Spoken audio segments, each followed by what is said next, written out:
Hello, a very good evening. Impact News ki manu mutna ki thawram da mayam punong putara mukchari. Haukiba April ki tarik tara humdoida Kojim Colin hariba mafum sida embusam kak tawgibani hariba embusida khoi tongan ba miyoi sing mayam khak soga aduga khoi religious leader miyoi hum sibe wafam lei masigi thogdok siga mari leina ba wafam da kuki ki miyoi sing na Nagagi miyoi mayam khak fajan ba amadi masigi makha tarak buda retaliate thawbagi Nagagi miyoi na kuki fajan bagi achoba waho mo khakta hajik phawa masigi case masi unresolved poina leibani aduga masigi hawfam si hawkiba chahi gi Chatiba Sahi February Tarik Nipanda Litani Horokpa Nagamari Kuki Marakta Adumba Kogi long standing Hanigi Leramba Irang Sigi Makacha Tarakba Adumba Manba Aduga Natragana Yana fresh over Irang Oibra Habi Wang Amada Litani Todo Makatagi Masigi Escalation Dorpuzina Nashif Hawa Nagamari Kuki Marakta Yamna Charang of Chet about Kangrup Anigi Marakta Masigi Trustworthy Lane Tabagi Achoba Wang Mukak Libani Aduga Sigi Mamangana Maite Amari Kuki Marakta Chahi Ahungi Oiba Achoba Lana Malady Aduna Narang si Megi Tarik Jungi Tarik Mapane Jungi Tarik Mapanda Fazan Kiba Kuki gi miyoi tara marisi United Naga Council gi luching makada Nagagi miyoi singna hariba miyoi tara marisi thadu ki wafum leire adugo live wafum de hojik ngasi gi numit ki pung ahum tabadagi pung mari phawgi manung sida fajin khriba Naga miyoi taruk se sina phangbogi pausi masi Naga community da karam makhal gi achoba impact leibe no Karama Makalgi strike Tori have of Fumsine, Aduna Kangpupi district Karambai Faidagina Lailon Faugi Manung Sida Mui Taruksi Sina Fangmani, Ama Manga Amana Pung Ohumgi Shriwa Sida Pangba Aduga Pung Ohum Karalandar Papung Marigi Matunda Mui Ama Muksina Fangi, Aduna Haribus Mui Taruksina Fangwasi from the last 28 days say Makois abduct Hibari Kuki Muishina, Aduma Hajik Live from the Hajik Sikh River Muishin Justice Amadi Ladiba Hajik Oiri Fibam Sida Nagagi Magagi Karama Makalgi Masigi action Natraga retaliation Lakado Ribra Natragana Hajik Ladiba Hajik Oiri Fibam Sida Hajik Kanglup Anigi Oiba Naksin Nava Madi peacekeeping Oiba Dum Wari Sabagi Matang the Lakumatamda Yasanava Purpungam Ribra Natragana Hajik Langaki Maikadigi Ladiba Hajik Oiriba Fibam Si Masigi solution Purpungam Ribra have often seen Adwa Maruina Narang Tadokiba Mui Tara Marigi Masigi pressure si Masi Nagaland ki Chief Minister yauna Meghalaya ki Chief Minister yauna loina center ki Home Minister ki side ki Prime Minister ki side ki akan pressure la habi wafam lai aduna hajik Nagagi laidiba communities ingi maikai degi laidiba hajik oiri film se masigi acceptance mo khak prajami amna pibung amgadori bra UNC na kari pakhum pi gadori UNC na ngarang thadok khiba mioi taramari se Nagagi laidiba peoples meamgi consent natraga Nagagi makoigi oiba makoigi Tamoinungi oiba ayabu yawar mutungda laidiba mioi taramari thadokibra aduga mioi taramari hek thadokraba on another next day ngasi hariba mioi singsigi asiba hakchang oina phangmugi maram se masi political gi masigi behind political reason jeng matamna masi kari maram leibage haiba wafam sine adun maroina ngasi topic 6 Naga found that justice or silence. So I welcome Julia Sanglai, social activist, core committee executive member. Madam Julia, a very good evening. Taramokchage. Welcome to Manu Mutna. Aruga Khuraizam Adawuni, working president, international peace and social advancement, IPSA. Dawu Taramokchage. Loina na joining us to Michael Lamzathang, Tadaw leader. Lamzathang, a very good evening. Welcome to Manu Mutna YouTube. Once again, 6 Naga found that justice or silence. I was randomly Nagagi activism, social activism also in Ladiba, Julia Singlai, I like Julia Yamnuaitaba Toding, a seat Hoiva Todokse. Nagagi Makedi must peacekeeping force and cook Singapore, Aruga, Dharma, the Tajaba, don't want to make it pressure on Kaklai, have it Lady Bamui Taramari, take the Kaidra, Mayum the Halan Kiwi, Wafum Lere, Aduna, Lady Bamoy Taramari, Farm, Damdaso, Lady Ba, Cookie, Muishin, Dunaso. Sabatakpa, Mari Makoida Karimba, Mata, harmful of torture to you often lady, having Yamna Makoiga, makes him a powder and give a legare, Tawabo, Nagagi Muishin, Tadurkum, Tamdari, Makoiam, Tati Tawina Tawi, and the Kai and Fubu Cheba, even Fazan Grimamuita Rupto, Shirambay, Havagi, थादोख्रिबा थादो नागागी चिनाउजिंग थादोख्रिबदिंना already हान ममांग द हाइगिबसु लेरबने अदुना ममांग द खोइन एजम्पशन तौरंबा लेरिबा नागा तरुकते सोइदर सिरमनी हिंगमनरो हाइबगी वफमसे ngasi chapchana thoga mayek sengba adumba example amkhak laibak myam da ngasi cookie immersion ga khudol am oina pire object se so kari kari wafum thamini haibi wafum sing jira hamida ta thoba oja michael ai ikai khumnajari aduga impact tv ano oja busu ko ikai khumnajari ekhoina sengna hairaga ngarang moi tara mari thadokhibodo kari hojik phausu ai isamak nagani go nagane nagagi damak ta voice dum lauraga ekhoi sida tampak ta leraga nagagi damak ta voice laubi bishi mi anamba khre yame adubo nagagi oiba warep loba khotpa toba matamda unc sina hekta warep si loba aduga moina tawning ba si dum pungtaw tawba okay adu pharene moina tawning ba tawe aduga wahai khudingi very unfortunate haiba dialogue se moigi UNC gi very unfortunate haiba dialogue se dum ngang bane moina pharene thadokre yare ko sida aduga ngasi si thadokraga akhoi gi mi do hingna pibra pide sikreba sikna phange habigi ngasai de gi marum greja khachik khachik solambadegi hujikti asengba pawdu phangreba aduna takpadi akhoi mi ngonda cookie singbo waro badudi tungana thamkhraga UNC NPO senapati da leba kangu hairege go moi ba khoi warawe ba moi na khalam gani akhoi na sida leiraga akhoi na warawe habse darka ta de khote na khalam gani ba si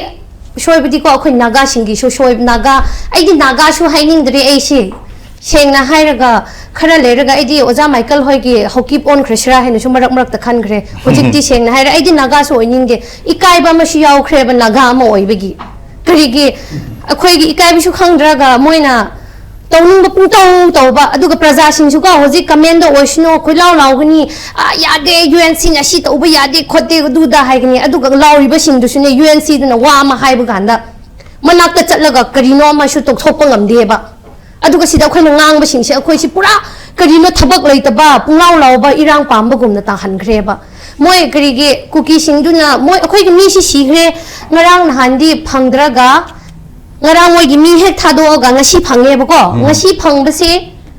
hanadigi khangre na miyam se aduga sida men oina role law se akhoi gi state government na shu lawbni na state government na state manage tawkhre ba stage ki manage tawkhre ba ko seng haraga moi se akhoi gi drama gi type ta stage manage tawkhre amuk kan haigi moi stage manage tawbni moina karigi ngarang moi gi mi taramari hek thadokkhraga ngasi akhoi gi tarup tu si na phange heye hanadi khang lakpa thabak ne ba hana akhoi na discussion do bu kan du hai go matam si sum chathokini moi gi mi loktho akhoi mi du sina phangani hai ba se akhoi number discussion do ba matam da akhoi ge panelist lakpa mi am sina shu hai bne si wari se aduga si chapcha na thokhalle adu hoi si graba mi do amuka voice yam kan moi gi justice phangningai oneness will be wangang sira haina khanba matam du shu amuka kari hai gni hairiba miyo singdo namuka UNC ga ko khunja singdo aduna UNC na haiba muka yana khraga akhoina lawbudo muka aremba tahangadra haina su kigre oja singna haira idi hujik wangang ba yam kigre akhoina amangangani akhoina ama wakhal khangani tokthorak padana pura kaino ama hekta tokthorak pirgani akhoina amangangani lawgani ama tokthorak padana pura flop chatna tokthorakani aduna takpadi akhoi lauriba adudagi khut khulai pairaga khungak pane na thoiba village volunteer thoiba myam singje thabak leitaba mankreba a khunga aga leriba ichinaw myam duna thabak leitaba gumna mayum thadoga lani one horak pusunate yum degi masagi lam kaningai masagi khundu kaningai hena nga du pura ariamba ta hangre moina aduga moisho ariamba aduga sida khoina lauriba khoisho ariamba si UNC na ta hanmane phare ne UNC na ngamadi a senapati da leiraga press amani gi mamang da wangang ba surup on di amra no si media house no amra discussion gi ma ko amra kauraga moi gi apam moi na haining badu kari no ha du phong na haina se sida khodi wa leibne ba adu bo moi di imphal da di lakpo ngamoy senapati da koilaw lawgni akhoina hairaga loire senapati du de gi shu lengba ngamaro akhoina haiba loire senapati si manipur na tabro senapati si manipur gi sharup na tabugum na tawwe ba ai samak sim Manipur machani go asi haibada nag akoi naga macha khra lairangani sima Manipur ne habda oh Manipur po de Manipur machani ai khong na haige ba ai Nagaland da chatlaga ai settle do ba yagadro yaroi ba aduga ai di kari hai sang si si go sheng na hai ra discussion gum bu kari shu ai di yaw shu yawning drabne ikai ba piman ba ge ai di yawning drabne adubu wa shu ngakmal laga mioi bana wa ngang ba ngam da ba hai bu do adugumna oikhre aduga kari hai sira shu bahab tadre adu boshi state government shu ikai bi shu khangde moina sananing bu mong da pungsa sanaraga leye aduga Nagaland gi chief minister on da UNC na chatlaga home hojiki Amit Saha haibro mangonda wari sana halle khon halle hen hydrama gi through da adu shirom gi akhoi gi chief minister gi through da di yada braba adu already chief minister gi through da Amit Saha du wari sana re hai redi akhoi Manipur nag akhoi gi UNC hairiba moishi natragan senapati gi kangu se kainogi akhoi gi Manipur gi manung da challe chande haibisu state government na chu khangpham thokta bro kari maram gi moi Nagaland chief minister du kana oibi gi no haibne da kari gi moi akhoi gi chief minister manak laktraga Nagaland chief minister manak chalaga moina adumaina tawbudu di tongale na takpana tro adu already Nagaland gi chief minister du da awat apashu ni ba chakadauba ko development gi oceano economy gi kari gara laksu Nagaland gi chief minister manak ta chalaga kaino tawbi ga tawba aduga kari moigi Christian gi kari gi kara gi ai koi shu Christian ne na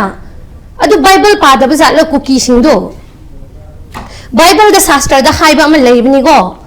lamdam do manghan kari haisra lam ama bune i gi ikheng na manghan ba taraga di I ta han ba mi do masamak ki I du na ne prithvi sida I du kokhan ba ngamde I ta han ba mi du na ne masagi I ta dri phau ba lamdu kari hebra shingdok pa ngamde hena praman ama Bible du shu leibane adumaina akhoi gi huzik she ai gi ichini naw to rup to hat khre I ta han khre adordi I ta han liba mi masamak tu gi I do khoi na ta han ri phau ba lamdam adu akhoi na shu kari haisra shingdok pa mangthok khra ba lamdu khoi na masagi I du ta han da bi na shingdok tradi yaroi haina Christian du tongna ra she ba Julia Maroina ngarang thadok tringi mangda hapta amagi swagi area jira hana already UNC na plan to mi dara mari je thadu ni na plan to madage masi even mang do haira ma bani moi je thadok pagi pressure yam kana lai re ha bagi tawdo naga gi civilians mayam ka ki pressure la kodagi thadok ki de even UNC gi office ta changjal laga naga peoples mayam ka thomjal laga makoi gi matak do in strike to we from lai re so far as pa u mutam nei khoina UNC gi mayok ta naga peoples na lep je handak ki na han ba oi bu mo ina tawe khoina u mutam da aduna hajik naga gi UNC gi hajik leader sing na loba hajik step sing sida kari criticize to we dingi hajik publicly makoi tara mari thadok ki bagi masi any announcement hajik bhawa kari phangbire moi thadok habidi ngarang thadok hiba ngasi shina phangba aduga thadok makoi tara mari thadok pagi UNC maike gi publicly announced to waji phawda so far moi have the moi manung da oiba hojiki kari haisha charter of demand thamme shineba adu ide publicly thamodana media fraternity miyam mamang da thamodana kari lot ningai lebra ne adu moi adu thamo haibane bako thamdre ba hojik se adu moi akhoi oiba manung da akhoi ne tawbsi amasu phani ngai gi ne hayeba phaba thokra se akhoi gi da handakti aigi oina aigi opinion da hayo hardi leiriban naga praja miyam shuko handaki shirbashi da di UNC da khutin handabana phagani khalle natradi ashi sho ilai na go lo shanbi gni si ex gracia gi ashi gi system chi kana na puthok pano khangde da mi shigni chief minister gi yum da already hek halak pa da ngasai lawramba mi du hek ta lawde ba ngasai di yamana yaro hela lawgni heba ko aduga chief minister gi mayum da hek yawraba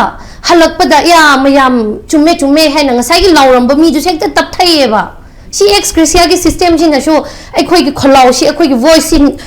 nam tha bi khreba si sho aduga mi oi bi sho leitaba nara leiba nara bahap tadre khoi di wangang phamshu leitre ai sengna hairaga adunina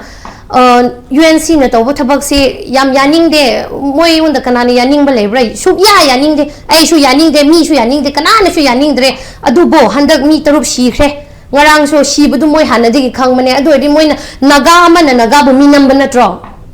mukhoina minamane kuki na minambadi lai moina khoibu minamane ne sikraba mi du moina kuki taramri du thadok pa loi khraga amuka akhoi gi mi du nang si khudak ta phanghan badu di manipur sarkar ga UNC na kari kok sanabra khoi ngonda adu question do akhoi moi bu hangninge ba yam jabe aduna yam achawal lobby ma leibara marakta ngarang thadok khraba mioi sing kuki gi aduga makhoina thajaba pir madungda manipur gi government ki side thama madungda Nagaland government Meghalaya government aduga India gi home minister makhoina athu matamda leiriba Naga mioi segi chap chaba makoi yamna tek ta kaidana thadokani habigi masigi assurance pi habigi wafum na chingul laibani adu live tv ring sigi numita mioi taruk mak sina fange habi wafum dune ai adu lak chage adu aduna hajik laiba akoi gi misi minagi matang ju akoi gi political value da habidare political value da yeng matam da ju kuki hai go jati je hajik political value yamna wam ba dum ba akoi jati em khak oina ure hajik che akoi laibak myam prajana maramde center na makoi gi laiba lalhoba manipur ga mari laina India ga mari leina da ba adum lal hoba mayam khak su da thamjala matung da makhoi re hena khudong sa bisala makhoi je khoi ge proxy oina khoi ge lan tong na be damak da khoi ge manipur gi indigenous people mayam da sin han bagi adu gi wafam khak su leire adu ga hajik lai wafam de political value gi adu gi wafam du leire hajik maro oina hajik ki mioi ngarang tara mari thado matung da ngasi mioi taruk sina phangbagi wafam se mamang na already khangaba manipur government na aruga center na so tabudabo political inconvenience khara manungda akoi political behind the akoi gi political agenda da haidok ba yadaba aruga sina phangar matungda akoi ngasi lebak myam prajada hajik openly ngasi asi bhakchang oina sinar pagi wafam je sai sida masigi political agenda aduga masigi political masigi institution manungi oiba wafam je kamaina kari miyang yeng bayai chidi political institution gi wari natana masi serious ekoi gi crime sin namani okay Sidi magi state ki leriba law enforcement agencies में आमचिना मागी local फम थोको थबक सी मथंग local लगा चंगजला कांदा मरा लेतब मी सिंगसिगी मथवाई से कन्ननबा अरेबा पांगन थादरगा होनगदब पोरम खकने अदबो अखोई सिदेसदा लूरिदी अखोईदा जस्टिस पीननबा नत्रगा अचुंबा वायल तौननबा law and order ngangnanaba miyam sibu secure ina hinganana bagi thabak tawinanaba mi si kanano orijano habi si uji miyam diam chawna chamam mem lere mamdi kaino da India government gi to chatharai ba policy sidi ekoi gi miyam sigi life and security gi question si masua yaw do ba man ba podam lai aduna India government da miyam na justice piu Dia do to view na high se masi ai masi miyam si koi gi ka heta re bhab ta dra miyam si koi adum government ni to thok ne na koi na di yam na ideal oi ba wakhalon du da sum lei ba aduga government si na di koi miyam gi interest to boi mohta moi gi oi ba vested interest khara da makoi na kuki purup ki marak tagi proxies miyam ama Kulai paiba proxies, kulai paidaba civil society ki proxies, propaganda taunanaba proxies, bureaucrat ki maikhum upagal leba proxies, adumaina different layers of proxies mayam si season narakanda lamdam masigi miyam masigi maruena yellow miyam masigi mathakta satharakpa undeclared ekhogi war amani habase masi ekho miyam punna bab tamin masi ya maru oiba masi ekoi punjan minaraga masi ekoi bab ta minaraga miyam sina chap manana wakhal midieng amada homin nadragadi ngasi ekoi na thengna gadoriba ekoi gi phibam masa masi irai lai ba phibam amadi oidre prem kaigino hai kanda ekoi na isana isanga thok janana ba honage haibudusu ekoi miyam gi ngak senana bani na thamba security force tu ne he athing bek pihan ba aduga ekhoigi yengnaba sing dugi mathakta ekhoida tati tawoina landare ba yengnaba sing dugi mathakta ekhoi ngakpa senabne leiriba security force aduna mathok tawgadra haiga adu sumuk tawhandaba adu akhoi umdadi sum tawhanba sum attack se tawhanba aduna ekhoi si ꯑꯩꯈꯣꯏꯒꯤ ꯂꯩꯖꯔꯤꯕ government ꯑꯃꯗꯤ ꯒꯚꯔꯟꯃꯦꯟꯠꯀꯤ ꯑꯦꯖꯦꯟꯁꯤꯁꯤꯡꯁꯤ ꯌꯥꯎꯔꯒ ꯃꯈꯣꯏ ꯄ꯭ꯔꯣꯛꯁꯤ ꯃꯌꯥꯝꯁꯤ ꯁꯤꯖꯤꯟꯅꯔꯒ ꯄ꯭ꯔꯣꯛꯁꯤꯁꯤ ꯃꯅꯤꯡꯗ ꯃꯣꯏꯅ all form of ꯉꯁꯥꯏꯒꯤ administrative and ꯃꯥꯒꯤ legal ꯑꯩꯈꯣꯏꯒꯤ protectionꯁꯤ ꯄ꯭ꯔꯣꯛꯁꯤꯁꯤꯡꯁꯤꯗ ꯄꯤꯔꯒ ꯑꯩꯈꯣꯏꯒꯤ ꯏꯊꯛꯇ ꯄꯨꯝꯅꯃꯛꯁꯤꯅ ꯍꯨꯞꯄꯒ ꯑꯩꯈꯣꯏꯗ ꯅꯟꯁꯤꯜꯂꯛꯄꯗꯧ ꯇꯧꯕ ꯄꯣꯠ ꯑꯃꯈꯛ ꯍꯟꯗꯛꯀꯤ ꯊꯧꯗꯣꯛꯁꯤꯅ ꯌꯥꯝ ꯃꯌꯦꯛ ꯁꯦꯡꯅ ꯎꯍꯜꯂꯦ ꯍꯥꯏꯇꯥꯔꯦ ꯀꯩꯒꯤꯅꯣ ꯍꯥꯏ ꯀꯥꯟꯗ ꯃꯈꯣꯏ ꯅꯥꯒꯥ ꯇꯔꯨꯛ ꯑꯁꯤꯕ ꯍꯛꯆꯥꯡ ꯑꯣꯏꯅ ꯉꯁꯤ ꯐꯪꯉꯤꯁꯦ ꯑꯁꯤꯕ ꯍꯛꯆꯥꯡꯁꯤ ꯂꯩꯔꯦ ꯍꯥꯏꯕꯁꯦ ꯉꯁꯤ right from day oneꯗꯒꯤ ꯃꯈꯣꯏ ꯈꯪꯉꯦꯅ ꯑꯩꯗꯤ ꯂꯧꯋꯦ Okay. ꯀꯨꯀꯤ ꯅꯨꯄꯤꯁꯨ ꯈꯪꯉꯦ then ꯁ꯭ꯇꯦꯠꯀꯤ ꯍꯣꯝ ꯃꯤꯅꯤꯁꯇ꯭ꯔꯤꯒꯤ ꯀꯥꯡꯕꯨꯁꯨ ꯈꯪꯉꯦ ꯀꯨꯀꯤꯒꯤ ꯁꯨ ꯒ꯭ꯔꯨꯞ ꯂꯤꯗꯔꯁꯤꯡꯁꯨ ꯈꯪꯉꯦ ꯑꯗꯨꯒꯤ ꯃꯈꯥ ꯇꯥꯔꯛꯄꯗ ꯅꯥꯒꯥꯒꯤ ꯂꯤꯗꯔꯁꯤꯡꯁꯨ ꯈꯪꯉꯦ ꯁꯤ ꯂꯣꯏ ꯈꯪꯉꯒ ꯂꯩꯔꯦ ꯂꯣꯏꯅ ꯈꯪꯃꯤꯟꯅꯔꯒ ꯁꯣꯝ ꯅꯥꯀꯟꯗ ꯀꯨꯀꯤꯒꯤ 14 ꯐꯥꯈꯤꯕꯁꯦ ꯁꯤꯒꯤꯁꯤꯗꯤ ꯍꯤꯡꯉꯤ ꯍꯥꯏꯕꯁꯤꯁꯨ ꯈꯪꯕ ꯁꯣꯝꯗꯅ ꯁꯣꯝꯒꯤꯁꯤꯅ ꯁꯤꯈ꯭ꯔꯦ ꯍꯥꯏꯁꯤ ꯈꯪꯕ ꯑꯗꯨꯅ ꯑꯍꯤꯡꯕꯒ ꯑꯁꯤꯕꯒꯒꯤ ꯃꯟꯇꯤꯛꯅꯔꯒ ꯑꯣꯟꯊꯣꯛꯅꯅꯕꯒꯤ ꯇꯥꯟꯖꯥꯁꯦ ꯃꯗꯨꯒꯤ ꯇꯥꯟꯖꯥꯁꯦ ꯂꯧꯅꯅꯕꯒꯤ ꯁꯨꯝ ꯑꯦꯇꯦꯝ ꯑꯃ ꯃꯗꯨꯒꯤ ꯇꯥꯟꯖꯥꯁꯦ ꯂꯧꯅꯅꯕꯒꯤ ꯁꯨꯝ ꯑꯦꯇꯦꯝ ꯑꯃ ꯁꯨꯝ ꯇꯧꯕꯒꯤ ꯄꯣꯠ ꯑꯃ ꯌꯥꯝ ꯆꯥꯎꯅ ꯁꯨꯝ ꯃꯁꯤꯒꯤ ꯇꯥꯟꯖꯥꯁꯦ ꯂꯨꯝꯃꯒ ꯂꯥꯛꯄ ꯃꯥꯟꯕ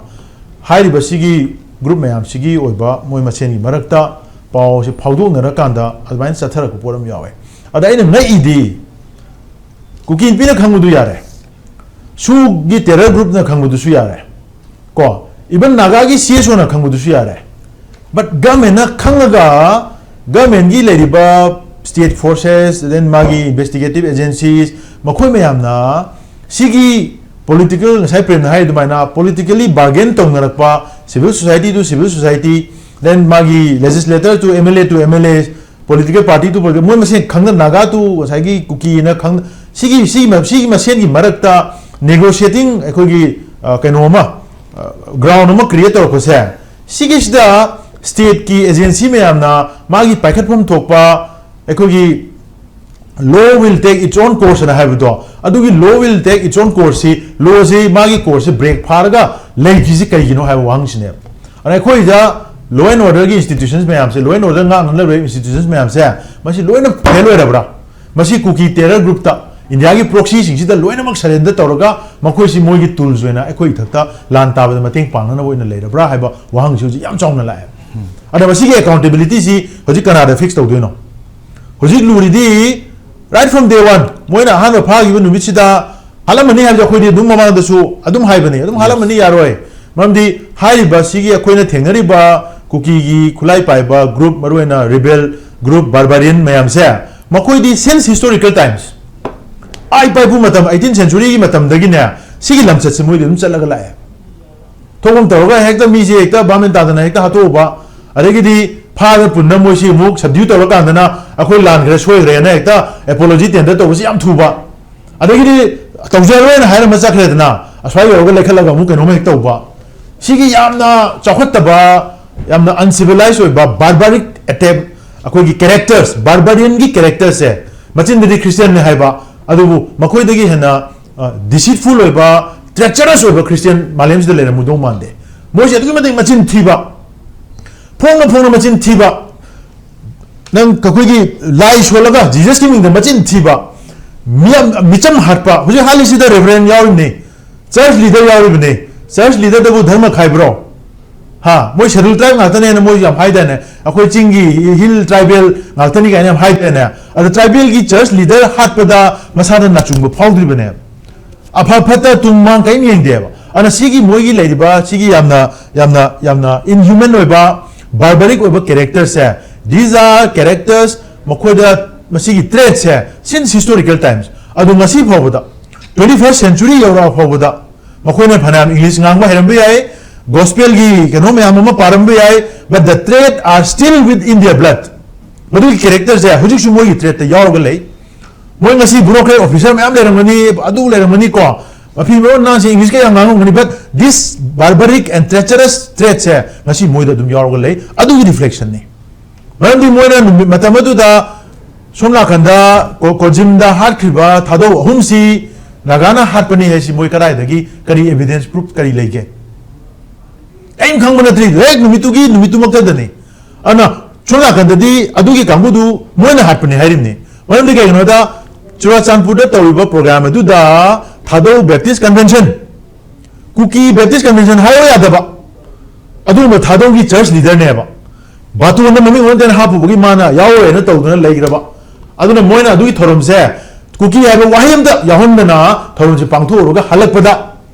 madu gi lamansu khumba adu at the same time somla kanda naga singi mayokta another ekhugi attack ama chathaba yanana gi tanja ama sulowa adu adeda moina hatpa moina madu halaga adu hatpudu nagana hatpani no haijalaga somda nagai tawse pharaga amu adu sum hatopiba adu ngasina kana na halino khangdi kai tawsana leiba kuki inpina marakta thokiba press statement da phazan nagriba hostages mayam se asi siji babu ero ahing babu ero punna thadok nana ba tawrasi na moina haigi statement am leibane aduna indicate tawse kam nate noigi dudi akoina hat khre adu akoigi hingi duga dum haidong na thadong na se aduda kai guma nagana reciprocate on ta gadi asi basu sina thoga ahing baduna moi loge haibagi appeal ne moi tawise aduna kuki inpi has all the information right from day one adu luri badi leilon by fegi chip leilon by fegi numida dugi lamai nagasing pha badu yauba villagers sing ngasi phob the state na moi mathakta kari thabak lokhale adai pharu raga train pan pharu raga train thoi thadore bosungi marak tadagi akhona nahan makhanda meeting chapma matam dadi ngasi phob moi moi dagi statement to lodri hai matam du already 20 days hojun rabane adu dagadi makhoi gi statement lodri sinadi there is already asagi moi da already sigi whole sigi thoi ba thodo sigi jara information ama state ki institution da su then moi gi leriba terror groups in da su moi gi suspension of operation gi terror narco terrorist groups in da su civil society leaders in da su information moi gi MLA in da su minister da su loi le have information se aduk sang ba suk sang matam si moi na pha ga thamai sidi kuki gi mi tra mari se asi basi hana pau pir di hat ki basu yai aduna hana masi anyhow chin tv aba thiraga oi da ngang be aba ngangaga minam be aba minamaga paisa piraga leibe aba na kana UNC leader kana kai to ga thembe ai kana hai laga theman be ani na koi chak chadana puthok be aba puthok tauraga dead ahing matra mari si do aham kan ra matung da dead body sin ngaran puthok sena moi ready to ga lei ha be se thu be thodo sin adum mathanda mai logic adum taja po ne adu ta de hojik justice se kamaina pidori state na masigi justice se kamaina pinana ba honaga dori ge ha se masi ko hojik yeng batam ne aduga nagagi leriba miyamna sigi laiba pochida nagagi sinaw sindi ayamon dem thagale because they have that sense of Christianity in them micham mamabu hekta makoina pharu risidi makogi taruk phajan kibudo madu thadorang nanabagi mantik na ba yana ba haidana just pharu bawane ba adu moina micham miyam hekta tati tawena hekta hat patupa chatha bai thabak se masi pa hekta moi tawroi tawsu tawde anu su tawde ara sigi yamna civilized oba aseng ba Christian namagi character dudi masi naga singi sinau singda ai leina lawe adu kukirom saiki sidadi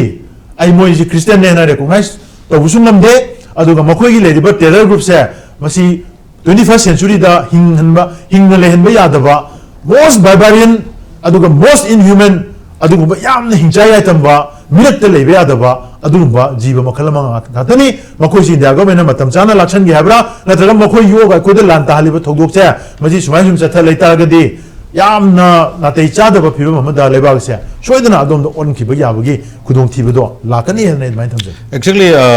what very truly said aduna nagagi miyosing na kuki kari merong ge damak ta fa gi no haibagi acho wahang de masigi pakhom moina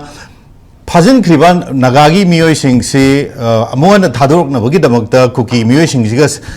mahot oina sinana bagi damak ta phajin khibagi adugi acho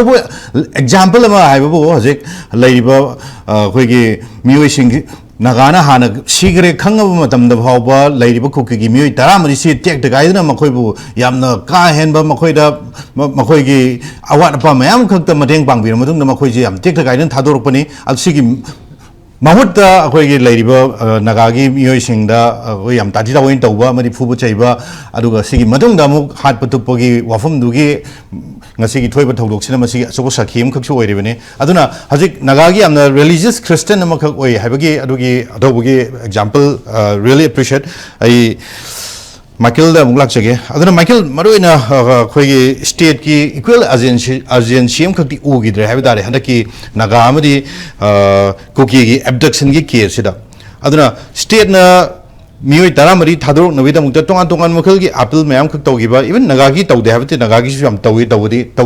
handaki madang gi even home ministry level bo yauna amit chana pressure pirak pa Nagaland gi CM da Meghalaya gi CM da adugi madung da UN sin mioi sing thador pagi adugi wafam khak su leire aduna hajik oiriba naga gi mioi sing sirega phangbagi wafam sinama maru oina simang da changjalaba matungda hajik naga ga kuki gi achobu tension am khaksu leiri aduna hajik thoi bang asi gi phangiba asi bakchang sing sina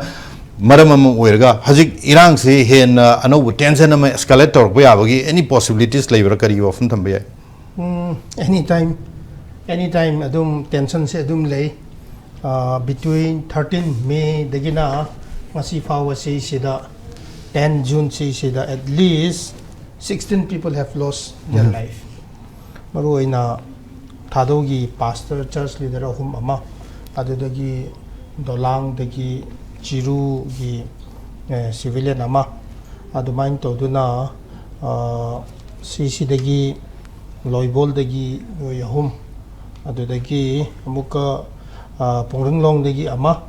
adumain todungarang lasan dagi ama ngasi gi ga taruk aduga marak to the TM kasom da West Bengal dagi truck driver ma doi tar di taruk neba exactly in the last 27 days ko so see the marak see the adum tension adum lay so any possibility of escalation is always there ki badagi maram ojuna Manipur sarkar na so sigi tension escalation se adum kaino handle to bang amoy or out of hand chat kadra hai na khetang cautiously khetang waro badagi maram oiduna asuk sang na sigi to gi ba dead body gi recovery process se sang na changbra hai ba se hai di haiman loi hai na di ad khalli maram di dum yeng se handak ki last 27 days se ahaiba analysis haiba mina fazana article gumba book gumba da iradi yamna interesting point amane even movie power so phongba yaba fifamne because there are lots of happenings what the cookie site have done what the Naga site have done and kana na kari to badage haiba mayam sing se yingadi actors players mayam stakeholders su yam lebani yamna interesting ama oigani ba se da yingba taradi Tadogi church gi vehicle ani se ambush to around 10 AM in the morning on 13 May. Adugi subsequently adugi hek thodok thok paduda sida lelon vai phedagi konsakul gi adwai gi lemokhong gi adwai gi area dagi naga 18 se phara ga thamme ba ambush thodok do kanai karai da gino karai da thoki bra hai radi kuki dominated area hek khudakta kanana naga di muka kuki dominated area da muka phaba adudagi counter oina retaliation oina hai tare senapati room da NPO naga SD sas etc sing nasu adugi do precautionary measures am oina moina su mi se muka detain to ki bane pa now adugi khodak to the adugi same day to the chirugi khogi brother amado amuka ambush ta kuki gi militant sing na amuka hat khre ba on the same day 13 gi May gi event ne ba now Manipur sarkar na su khodak ta on that very same day itself kuki gi kholai pai ba sing na naga se phare aduga angang nupi mayam sing se segregate to raga nupa ma khei sing se putho ga mitrup se mangre hai ba se khangre ba Manipur sarkar na same day da and praja na so loi khangye ba moidi hinga do mandre hai ba se mayam na so dum khanga ga dum lare the next day se da kuki in pi Manipur na in the name of kuki in pi Manipur card di yam na le kuki di kap yam pai bane ba moidi adugi khodak tu da moi se yamna hebane cooking pi Manipur kat se season nei ba kotu ka se season na de andak se or cooking pi sadaris gumba se season na de ba cookie pan Manipur oina cooking pi Manipur kim gi card se letter pad se sizinara kan sida akhoi gi custody da leiba se mitra ni thoine trani thoi du da saparmina da Nagaland gi pastor priest ani to ga tramari ne akhoi mioi tarup se akhoi gi custody da leite hai se clear cut ku kin pi Manipur gi press statement da tholak khre ba that very next day ne ba si se adumain to du na keno UPF na su clearly adu thok khre tham khre ba mitra ni thoi tramari khatang ni atei leite hai khre ba clear cut ne ba next day da and similarly adumain to do now on the same line kari to badagi haira di PS hawkip na khudak ta to champur gi dynamic si sida ZUF gi gentry da aina hek iba hojik iba sigi chi the se iringai si da so ni khre even kaino mapi su ta khre se nang na pardon to ba ya ba phibam da na tre haina oja thoba che ma yam sana 4-5 PS ama di iye ba maram di kuki gi wakhan da di handak se tangkhul tongan na khaidok pa liang mai tongan na khaidok pa zeleng rong se tongan na khaidok pa atok pa tangkhul naga sing se yaw da ba suppose like yai kong pau daily hena le dna tumno pupi sing thangal ga pomai atei te sing oibadagi maram oibadagi adugi highway gi stretch adum chathok chasin to go do na moina segregate to duna naga sing su thado bu segregate to gum na moina ngam gadra ina attempt to gi bazat ne adumain to duna PS hawkip na che I greba gentry si sida now atuna takpadi it's very evident yamna clear oi greba adu mui lekhi dre hai is clear ne ba adu subsequently kari thoke hai taradi ambush si hiba or kaino sok hiba instances or incidences justice ki damakta pura divert chat greba kuki dominated area dane animak se ambush su as well as sigi abduction su adu oi taradi munna just analysis in to ki bai wa ne prajana su viewers mayam na su adum bhapta na bagi damakta adum khan se ba because this is the incident that happens in our own area adoi taradi last 27 days is that nobody stand up for justice for the thado ki pastor singi abduction ambush gi to kanam ta ngang reba pura divert chat kreba ad karigi sigi hostages or missing gi abduction gi case gi maram oidun ne ba adoi taridi kari intention da kuki hulai paiba sing na thado gi pastor sing ambush to badagi moina kari gi revenge adu da loki bra moiga mari leina na bar le badagi maram oidun na divert to na bagi sigi thodo se thokan bra haibi se koi we cannot rule out si se koi na leite yaudi haiba yade ba so adumai to duna yamna incident yamna lei Manipur sarkar na sidi khangkre sidi oiroi haibi khangkre adu dai kai to bage tang tra tre si sida Manipur Baptist Convention, Council of Baptist Church of Northeast India, CBC, etc. World Baptist Alliance. Atay mayam sing se Manipur ki Chief Minister na unaraga. Next day si sida UNCC sida fazana mitra mari se safely released on na bagi damakta ngang wachat khreba. That means adoita aduna takpadi kuki gi appeasement policy se dudagi ho khreba by the government. Kuki gi appeasement policy dudagi ho khreba. adudagi naga gi legislators ma'am sing se lae tang kunhum doida after 10 days is the lae la kan the Manipur chief minister ga unare adu next day is the May 24 after 11 days su bai si da kaino UNC gi delegation se Manipur chief minister da la kan da missing ne haiba mi do moina NIA da sin na khre haye ba NIA gi schedule gi offense gi makhada terror activities kaino mo gi schedule offense oibra haiba su khang de ngai si da identify to the ngai mamang si da moina NIA da sin na thokre ba it could have been CBI or it could have been special task force gumba ama state gi oina same de bi da moina direct NIA da lang thokre ba adu gi maram oiduna tang ahumda naga gi lawyers association sing sina PIL da mi oi tarup gi do status do akhoi gi tramari di hingna leibani na naga gi tarup se status kari no haina PIL se file to ra kan chida 4 June si sida NIA na akhoi adugumba communication letter di phangdri haiba smaina Manipur sarkar na hoi yam seriously lo dabra haibadi to na thamdok hi seba the next day si sida 8 June si sida PLK se thangat pa matam si sida kari hai ge court oina ena formally case paikhat ringai mamang si sida representation tha khi ba victims family manga do statement do phajana lohoro haina court oina ena do case do paikhat ringai si sida statement losing kro haina order tha khare ba.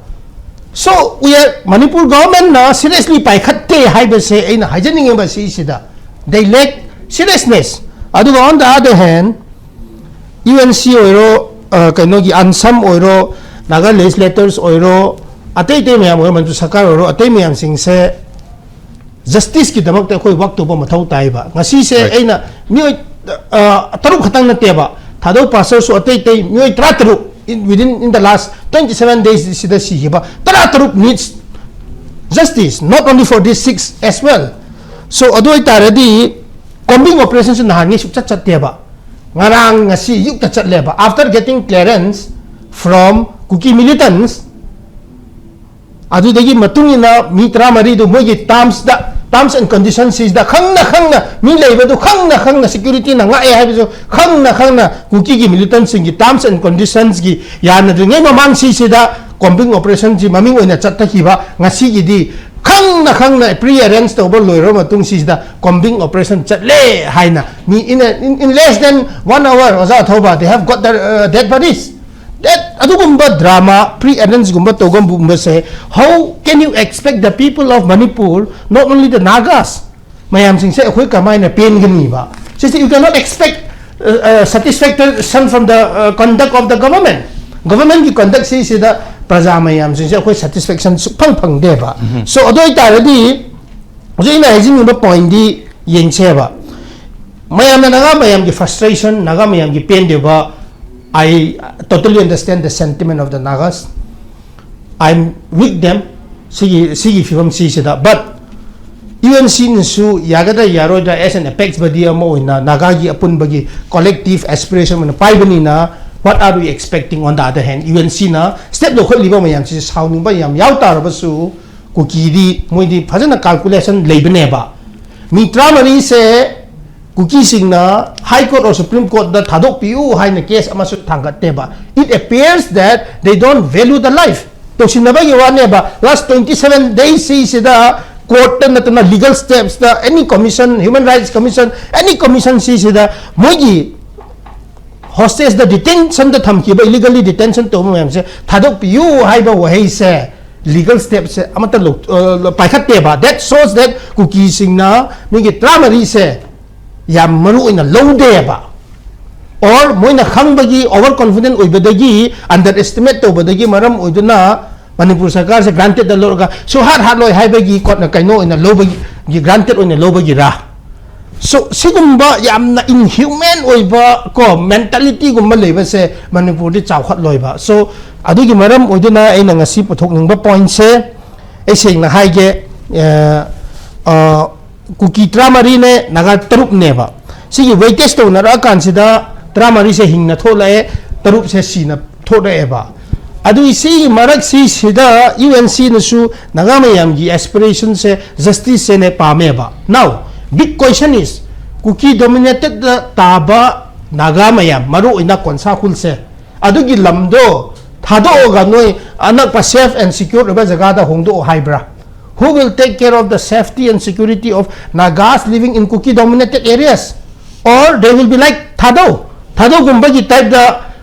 asai je julen su hai ei su ming phau oning kre hai rabani na moi su Kuki da adum assimilate to hai baira. Who will take care of the safety and security of those Nagas living in Konsahul and those neighboring areas? Asmai na todo na mayam sing se Manipur government na lengak na fast na yung ba mathau tayo ba so are we going to succumb like Manipur government bo na Kuki gi appeasement policy da Kuki gi supremacists da succumb to bodum daw na Meitei su Naga su Thado su everybody say loy na Kuki gi supremacists gi extremism gi terrorism gi moi gi apai ni sing da khoi bo loy na surrender to ga succumb to kra se haibra haiba se yam na ina hangjaning e ba adu gi maram oduna last in a point hamjaning ba se it is very clear akhoi anti Manipur se kanara anti peace pam dam mayam sing se kanara political